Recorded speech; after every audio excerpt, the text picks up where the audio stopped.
കൃഷ്ണപുരം ഗ്രാമപഞ്ചായത്ത് budget നിരാശാജനകവും ജനവിരുദ്ധവുമാണെന്ന് BJP. യുവാക്കൾക്ക് തൊഴിൽ കൊടുക്കുന്ന ഒരു പദ്ധതിയുമില്ല. കാർഷിക മേഖലയിൽ ഗുണമുള്ള ഒരു പദ്ധതിയുമില്ലെന്ന് ബി.ജെ.പി. കുറ്റപ്പെടുത്തി. ബജറ്റിന്റെ പകർപ്പ് കീറിയെറിഞ്ഞായിരുന്നു പ്രതിഷേധം. കൃഷ്ണപുരം ഗ്രാമപഞ്ചായത്ത് ബജറ്റ് നിരാശാജനകവും ജനവിരുദ്ധവുമാണെന്ന് ബി.ജെ.പി. കുറ്റപ്പെടുത്തി.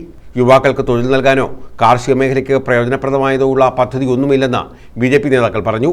ബജറ്റ് കീറി കപ്പലണ്ടി പൊതിഞ്ഞ് ബി.ജെ.പി. അംഗങ്ങൾ പ്രതിഷേധിച്ചു. ബി.ജെ.പി. പാർലമെന്ററി പാർട്ടിയുടെ നേതൃത്വത്തിലായിരുന്നു പ്രതിഷേധം.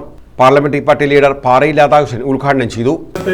വാർഷിക പദ്ധതിയുമായി ബന്ധപ്പെട്ട ബഡ്ജറ്റ് ഇന്നലെ ഇവിടുത്തെ വൈസ് പ്രസിഡന്റ് അവതരിപ്പിച്ചു. ഇന്ന് അതിന്റെ ചർച്ചയാണ് ഇവിടെ നടന്നുകൊണ്ടിരുന്നത്. ആ ചർച്ചയിൽ ബി.ജെ.പിയുടെ 5 പഞ്ചായത്ത് മെമ്പർമാരും പങ്കെടുത്തു.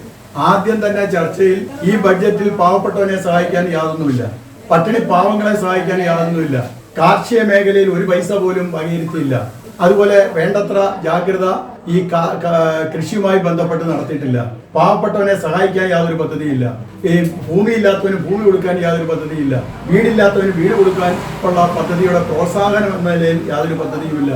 യുവാക്കളെ പരിപോഷിപ്പിക്കുവാൻ, യുവാക്കൾക്ക് ഒരു യുവാവിന് പോലും തൊഴിൽ കൊടുക്കാനുള്ള ഒരു പ്രൊവിഷൻ ഈ ബഡ്ജറ്റിലില്ല.